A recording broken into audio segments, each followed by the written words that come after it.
Hola, bienvenidos a este espacio de Dinero en Semana TV. Soy Carlos Enrique Rodríguez, subdirector de Semana. En los últimos días conocimos el índice de precios al consumidor y el índice de precios al productor, que no son ajenos ni están independientes y por supuesto están relacionados. En el primero preocupa el impacto que está generando la inflación sobre las poblaciones más pobres y vulnerables. Sus indicadores ya superan el doble dígito. Y mientras que en el segundo las inquietudes están alrededor de las operaciones mismas de las empresas, lo apretado que están sus márgenes y la incertidumbre que tienen por el aumento de los costos en los insumos y en las materias primas. Para analizar qué está pasando con la inflación nos acompaña el doctor Juan Daniel Oviedo, director del DANE. Doctor Oviedo, bienvenido, muchas gracias por acompañarnos. Hola Carlos, un saludo muy especial y siempre muy contento de acompañarlos a este espacio que discute sobre los temas trascendentales de la economía del país. Igualmente muy grato tenerlo aquí con nosotros. Voy a arrancar por una pregunta que de pronto históricamente todo el mundo se la ha hecho, pero yo creo que hoy más que nunca cobra relevancia. ¿A usted cómo le ha pegado la inflación? ¿Qué hábitos de consumo ha cambiado? Antes preguntaban era dónde hacía mercado el director del DANE. Claro, sí, ya, al menos la pregunta no es dónde merca el DANE, pero en este tema de los hábitos de consumo yo sí creo que en mi vida ciudadana, llamémoslo así, sí siento un poco cómo los precios de los alimentos han afectado los números que vemos en las cartas, ya no de papel, sino en los códigos QR, pero en las cartas de los restaurantes ya uno empieza a ver unos precios platos a 35.000, a 42.000, a 50.000. Entonces creo yo que la inflación de los alimentos en lo que puedo tener de vida personal cuando salgo a un restaurante o en algún momento de descanso, pues me encuentro rápidamente que los precios de los alimentos sí están afectando, sobre todo ese segmento de restaurantes y de bares que puede estar generando también un componente importante de inflación, como lo hemos visto a través del índice de precios al consumidor. O sea, usted ya aprendió, como decía un amigo mío, a leer no de izquierda a derecha, sino de derecha a izquierda. Saber cuántos ceros, saber rápidamente identificar cuántos ceros. Ok. Director, ayúdeme un poco a mirar la coyuntura del índice de precios al consumidor. ¿Qué lo está jalonando y sobre todo qué tan coyuntural o estructural es lo que está pasando? Porque recuerdo que cuando hablamos hace unas semanas, unos meses, estábamos hablando únicamente del impacto de la pandemia, pero ahora se nos vino una guerra. Claro, no. En el caso del índice de precios al consumidor, nosotros estamos observando un componente de inflación de costos por la exposición de la producción nacional a la dependencia de insumos de proveniencia extranjera. Por eso, Carlos, en los últimos 12 meses, nosotros queremos entrar a analizar cuáles son los productos que más han contribuido al comportamiento de la inflación. Destacamos 5 que están explicando prácticamente una tercera parte de la inflación de precios al consumidor del 8,53%, que son corrientazo, hablando de cómo me ha pegado no tanto corrientazo, sino la comida servida en restaurantes, la carne de res, la electricidad, la papa y el pollo. Son los 5 productos que están explicando una tercera parte de la inflación del 8,53% que nosotros presentamos en los últimos 12 meses con corte a marzo de 2022. No obstante, en la coyuntura, es decir, en la variación mensual de precios entre febrero y marzo, es importante resaltar primero, la predominancia del corrientazo como el principal producto de la canasta básica que afecta el comportamiento de la inflación, en este caso mensual, el arroz, las frutas frescas, nuevamente la electricidad y ahora, Carlos, los productos de limpieza, sobre todo los productos de aseo para el hogar, como son el jabón en barra para lavar o el detergente en polvo o el jabón para lavar los platos, que ellos, los productos de limpieza para el hogar, los productos de aseo personal, están explicando un 12% de la inflación mensual que nosotros vimos entre febrero y marzo, que recordemos fue del 1%. Esos serían como los productos llamémoslo, en la estructura de los últimos 12 meses y en la coyuntura que están teniendo un rol protagónico en el comportamiento de la inflación. Cuando usted habla del papel que están cumpliendo los corrientazos y obviamente todo el tema de restaurantes y atenciones a la mesa, uno lo que puede empezar también a inferir es que, entre comillas, ya estamos en normalidad plena de las operaciones de la gente. O sea, así la gente esté en la oficina trabajando o el comportamiento sea híbrido, ya estamos casi que en una normalidad de la economía. Claro que sí.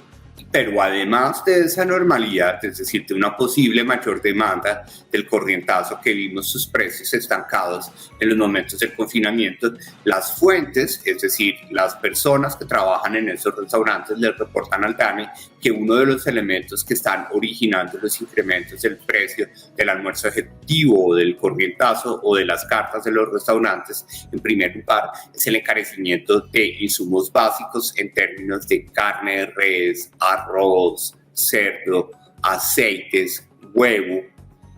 papas, y adicionalmente están mencionando que ya los costos de los arrendamientos, que son unos arrendamientos comerciales, están empezando a tener reajustes más allá del IPC como resultado de la necesidad de compensar esos descuentos que se hicieron en el contexto de pandemia. Entonces están confluyendo elementos de alimentos, de los costos de los arrendamientos, y también algunos de ellos nos dicen, bueno, si el salario mínimo subió el 10%, pues todas las personas que trabajan conmigo en el restaurante, preparando la comida y sirviéndola, pues están generando también una presión salarial por ese componente. Todos estos tres elementos se traducen sobre el precio final, en ese caso del corrientazo. Usted mencionó un tema importante que es el tema de los arriendos. ¿Se están normalizando los cánones de arrendamiento? En el caso del sector residencial, sí. Es decir, recordemos que para los únicos arrendamientos o los únicos cánones de arrendamiento que tienen una indexación regulada, en este caso son los arriendos residenciales, en donde la ley establece que el tope de indexación está asociado con la inflación del año inmediatamente anterior. Eso significa que el 5,62% tiene que estar llevando a que casi cada mes la inflación de arrendamientos esté aportando entre 10 y 12 puntos básicos al comportamiento de la inflación. En febrero vimos esos 10 puntos básicos de aporte de los arrendamientos y en marzo vimos una ligera moderación, pero vimos ya 8 puntos básicos de aporte, con lo cual podemos confirmar que efectivamente sí estamos viendo una normalización de los precios de los arrendamientos, con algunas ciudades particulares como el caso de Santa Marta, en donde los arrendamientos están creciendo más rápido que en el resto del país, precisamente por una escasez de oferta inmobiliaria en la ciudad para fines residenciales. Director, ¿qué tanto, y es la pregunta de siempre que nos encontramos, qué tanto esto es estructural y qué tanto es coyuntural? Bueno, yo creo que desde el punto de vista estructural es importante reconocer que las rigideces del componente logístico internacional ya se veían, Carlos, desde hace varios meses, es decir, desde entrado el mes de julio y agosto en el contexto internacional se empezaban a encender las alarmas de cómo efectivamente pues, las restricciones que tuvo de forma derivada no fueron explícitas, pero fue la menor demanda global de las principales potencias económicas del país, llevó a que el tráfico internacional de productos y de contenedores que tienen tanto productos como insumos, pues se restringiera y rápidamente cuando las economías, tanto desarrolladas como en desarrollo, empezamos a abrir nuestras economías frente a la reactivación por un relajamiento de los patrones de contagio y el avance del plan de vacunación en nuestros países, pues rápidamente esa mayor demanda pues no pudo ser satisfecha adecuadamente y esas rigideces están extendiéndose a lo largo del tiempo. Algo que decía la secretaria general de la UNTAD en un evento en el que tuvimos la oportunidad de participar desde el DANE en Costa Rica es que el costo de los contenedores, que se ha multiplicado en algunas ocasiones por 5, está explicando 1.5 puntos percentuales de inflación global que ven todos los países del mundo. Eso significa que aquí no tenemos tanto problema coyuntural, sino que va a ser un problema semiestructural, porque retomar las condiciones de normalidad en el tráfico internacional de comercio global va a tomar algunos meses. Sin embargo, desde la perspectiva coyuntural, pues es importante recordar que dentro de la inflación de alimentos tenemos algunas afectaciones asociadas con la temporada invernal de finales del año pasado, la que está sucediendo este año, algo que seguramente va a empezar a corregirse a partir del segundo semestre de este año. Es por eso que, como tú lo recuerdas, las expectativas de los analistas están pensando que la inflación del año completo cierra en diciembre con un tope máximo de expectativas que está 14 puntos básicos por encima del 8,53%, pero los analistas están alrededor del 6,4 o 6,5% de la inflación anual cerrando el año, es decir, en diciembre de 2022. Estando alrededor del 6 o el 7%, pues todavía estamos bastante lejos del rango meta que ha definido el Banco de la República, y por eso sí podemos hablar de que eso, más que estructural y coyuntural, es un punto medio, es un problema semiestructural. Ok. Hay un ítem en el que usted mencionó ahora de lo que está impulsando la inflación, y es el tema de la energía. Y uno se pregunta por qué la energía está cara si los embalses están llenos y la generación de energía hidráulica se supone que es la menos costosa, no estamos prendiendo las térmicas. ¿Qué está haciendo que la energía sea costosa? Bueno, es un tema bien interesante, que cuando nosotros queremos entrar a analizar qué está pasando estructuralmente con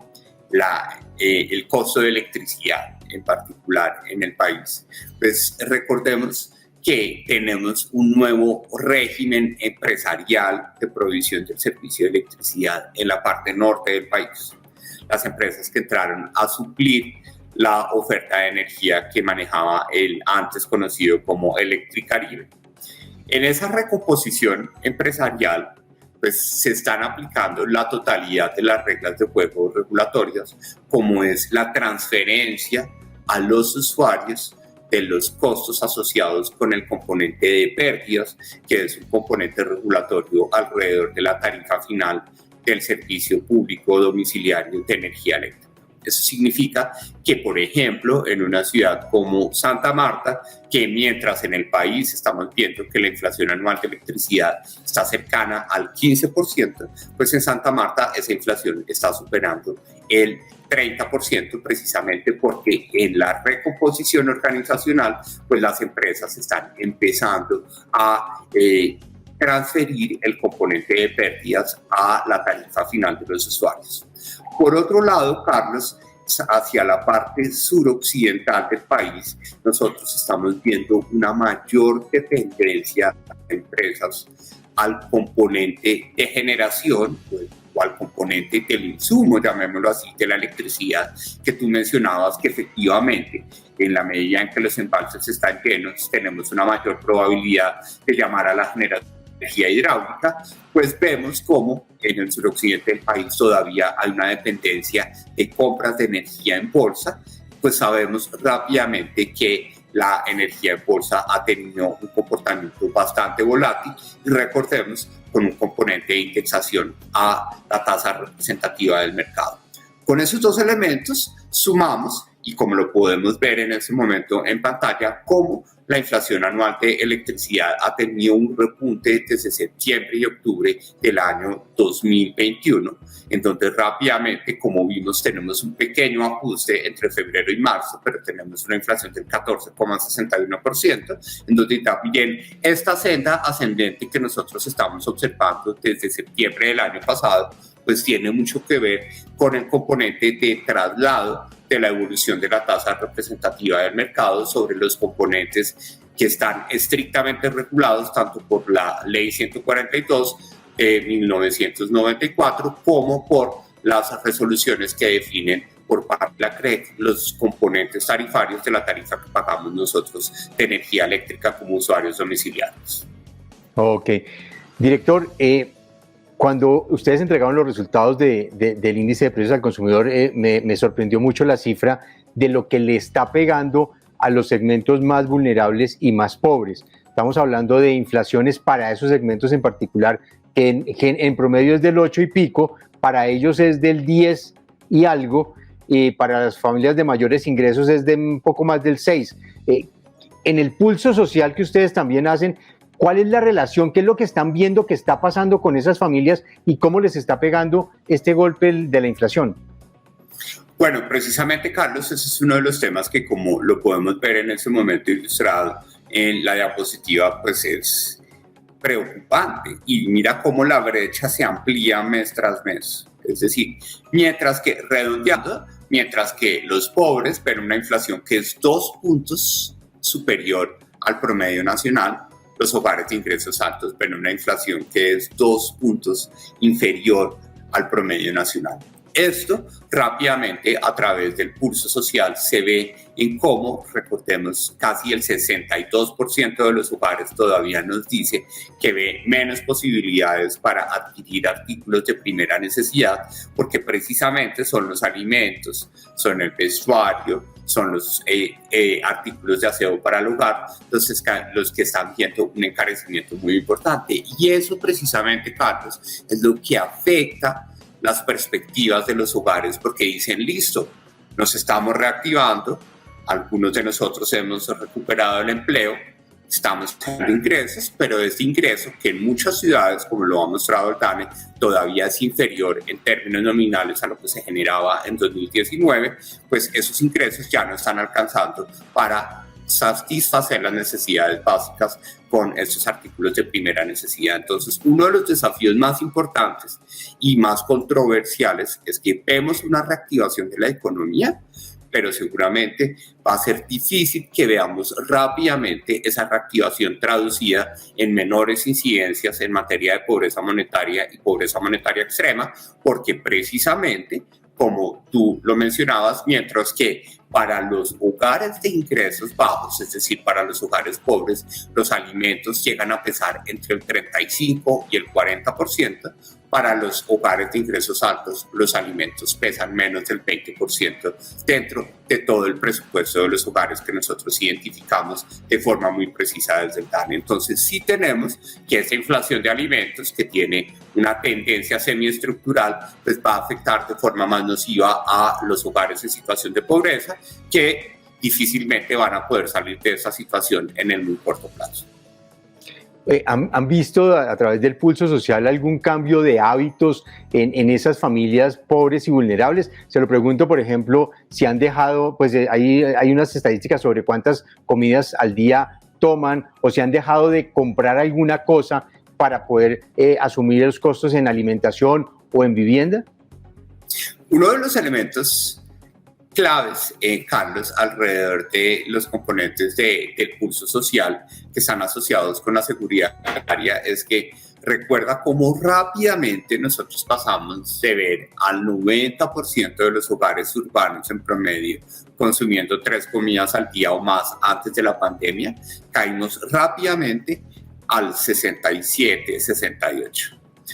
Con esta recuperación económica tan tremenda, y con la recuperación del empleo, que si bien no ha sido a la misma intensidad, pero que hay que reconocerla parcialmente, pues uno esperaría que la corrección de ese porcentaje de hogares consumiendo 3 comidas al día o más, pues se acercara a los niveles prepandemia rápidamente. Pero como tú lo puedes ver en los seguimientos del pulso social desde agosto, septiembre del año pasado hasta el más reciente del mes de febrero, pues vimos cómo seguimos alrededor del 71 o o el 70% de los hogares consumiendo 3 comidas al día o más. Esto, o esta rigidez o esta histéresis de esa variable, lo que demuestra es que por más de que ha habido recuperación económica, mejoramiento de empleo, el encarecimiento de la canasta básica y sobre todo de los artículos de primera necesidad, pues no está permitiendo que recuperemos un componente de seguridad alimentaria básica como es la posibilidad de no tener que saltarnos comidas al día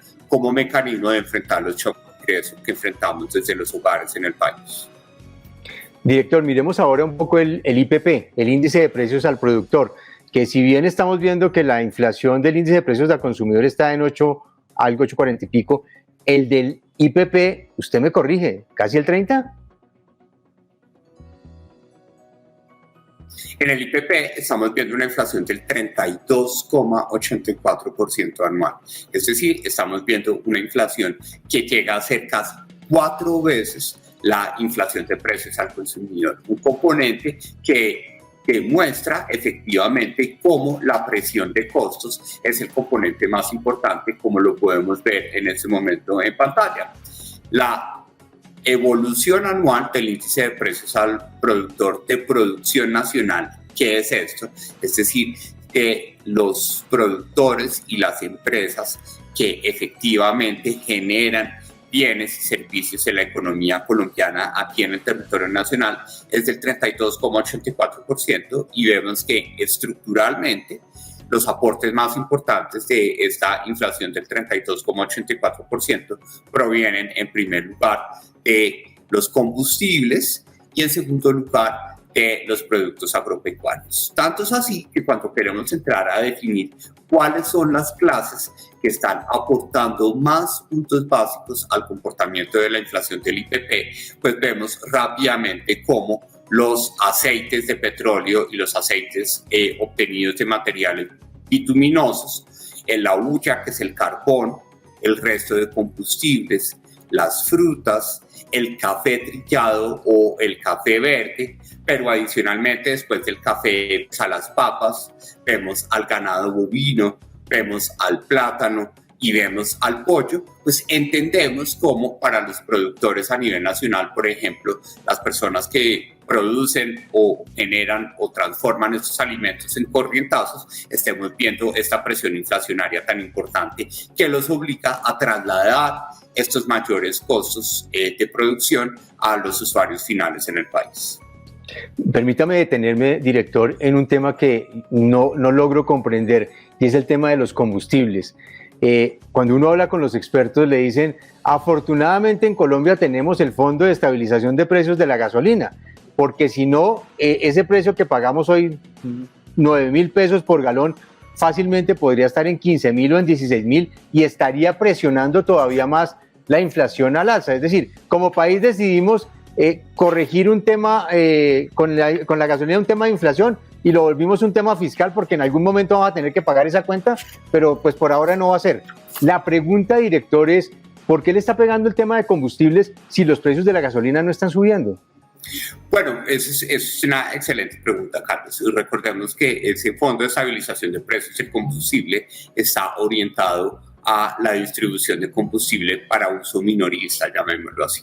Es decir, el combustible que compramos en las estaciones de servicio. Por eso, gracias a ese Fondo de Estabilización de Precios del Combustible, es que vemos rápidamente cómo la división de transporte no está aportando los puntos básicos que tradicionalmente debería aportar al componente de la inflación, excepto por el caso de los bienes. Cuando nosotros vamos rápidamente a ver qué sucede con los combustibles, pues lo que nosotros estamos viendo es que los combustibles pues han tenido una estabilización de precios a lo largo de los últimos meses, precisamente porque se ha tomado la decisión de no incluir esos combustibles. 0% de inflación en febrero, 0% de inflación en marzo, y solamente estamos viendo una inflación anual de combustibles para vehículos del 5,14%.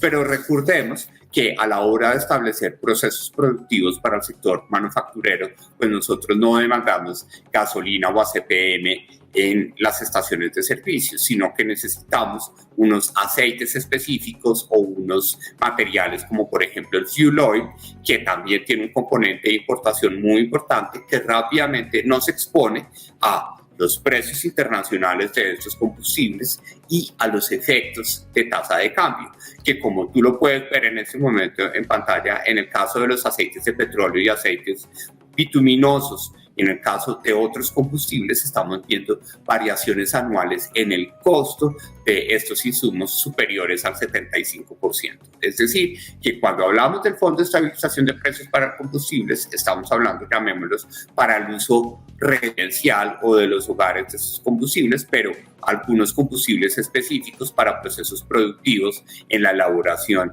de alimentos, en la elaboración de productos químicos, en la elaboración de plásticos, pues algunos de ellos son importados y nos exponemos al componente de precios internacionales y de tasa de cambio.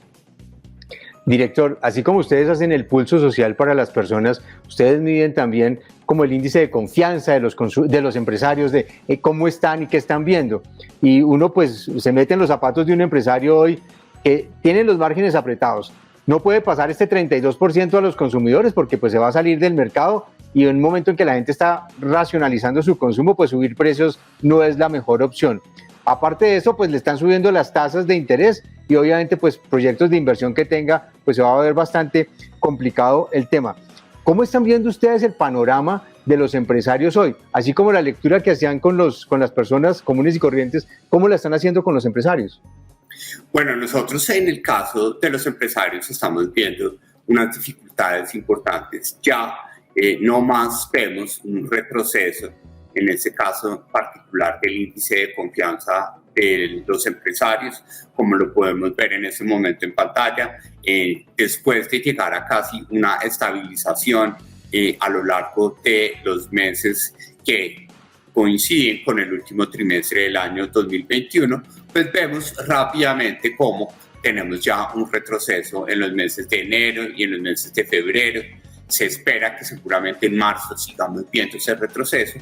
Parte de los elementos que están explicando ese retroceso, Carlos, pues están estrictamente asociados con la posibilidad de que los productos están viendo ya dificultades en el aprovisionamiento de sus insumos, es decir, están viendo dificultades tanto en la disponibilidad de insumos, como el caso de las autopartes para el sector automotor, costos de los insumos como el acero o los fertilizantes para los productores agropecuarios y el acero para los constructores. Y adicionalmente están viendo demoras en los envíos o en las entregas de estos insumos, que es lo que, por ejemplo, está llevando a un encarecimiento significativo del precio de los vehículos dentro de la canasta de seguimiento del índice de precios al consumidor. Eso significa que ese contexto de mayores costos está ya rápidamente afectando los canales de aprovisionamiento de los empresarios, y esos canales de aprovisionamiento pues rápidamente se convierten en dificultades para promover la entrada o la reactivación de nuevas empresas en el mercado, porque caso típico, que es el de los productores agrícolas, cuando ven multiplicado por 3 o por 2.5 veces el costo de los fertilizantes o el costo de los pesticidas o de los fungicidas, pues rápidamente dicen, si le sumamos al invierno unos costos que se han casi que triplicado, pues el capital de trabajo de los pequeños productores seguramente no da para producir, y por eso es que cada vez vemos menos productores de papa de tamaño pequeño aportando a la oferta de abastecimiento de papa en el país. Este ejemplo típico de la papa se aplica para otras actividades manufactureras en el país. Precisamente quería preguntarle eso, director. Toda esta tormenta perfecta alrededor de lo que les está pasando a los empresarios puede amenazar o ir en contra de la viabilidad de las empresas? Bueno, es un elemento que es claro desde la teoría económica, llamémoslo así, como conceptos. Cuando nosotros tenemos que estructuralmente en una industria los costos de producción se elevan,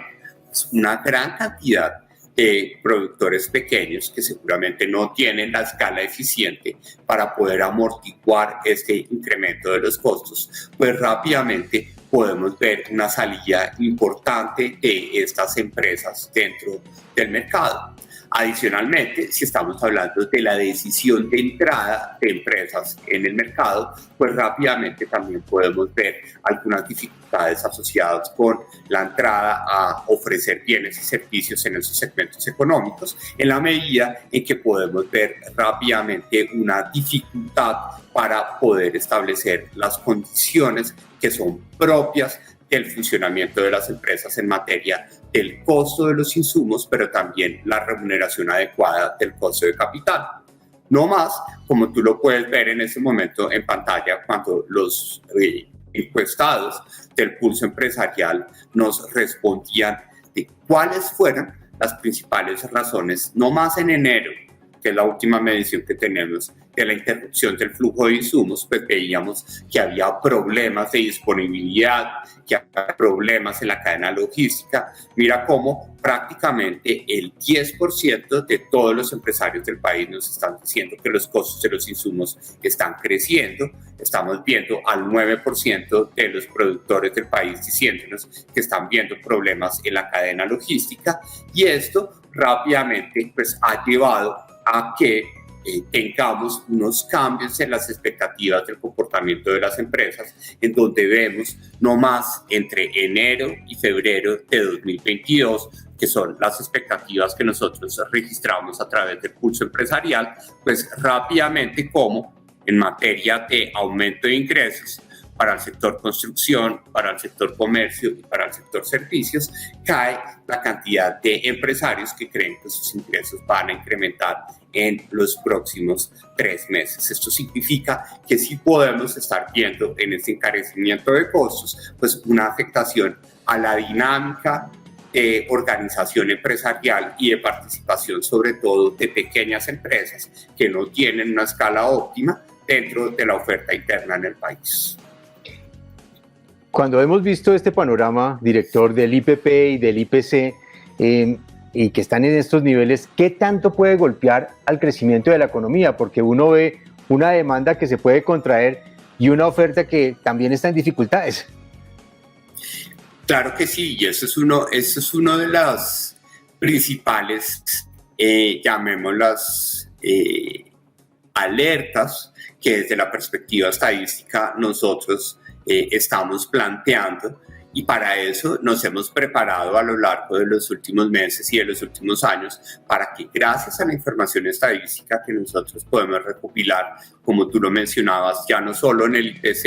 y en el IPP, sino en la encuesta de pulso social y en la encuesta de pulso empresarial, podamos ver en la coyuntura cuando esas señales de afectación, por ejemplo, de todos los costos de producción de la economía que se han visto incrementados de forma significativa por componentes domésticos, pero también por componentes internacionales, puedan estar afectando las expectativas de crecimiento. Como tú lo viste en el cuadro que nosotros estábamos proyectando en materia del pulso empresarial, todavía vemos reducciones entre febrero y enero del 1% o el 2% de empresarios que disminuyen sus expectativas en materia de crecimiento de ingresos en los próximos 3 meses. Pero gracias a estas herramientas vamos a poder ver cómo en el futuro o en el mediano plazo, si estos elementos de costos siguen afectando el sistema productivo del país, vamos a ver cuándo eso pueda afectar la dinámica empresarial o de agregación de valor desde la perspectiva estructural de la economía que vemos a través del Producto Interno Bruto. Lo importante es resaltar que por el momento ese tipo de señales no se evidencian de forma contundente en las estadísticas tanto de percepción como en las estadísticas duras que nosotros podemos recopilar para poder dar ese tipo de dictámenes o de diagnósticos en materia de afectación al crecimiento de esta dinámica de mayores costos de producción y de mayor inflación. Director,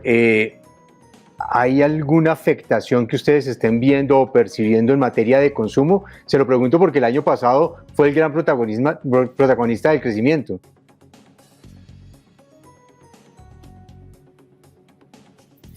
Bueno, Carlos, cuando nosotros queremos entrar a hablar qué está pasando con el consumo, pues rápidamente el pulso social con el retroceso que ha dado en los meses de enero y en el mes de febrero, de forma más importante en el mes de febrero, nos muestra ya un estancamiento de las perspectivas económicas de la situación del país en los próximos 12 meses por parte de los hogares. Si bien nosotros tenemos que hacer seguimiento estructural cuando identificamos las condiciones de consumo en la economía, y ese primer balance lo vamos a ver a mediados de mayo cuando publiquemos los resultados del Producto Interno Bruto del primer trimestre, sí hay que resaltar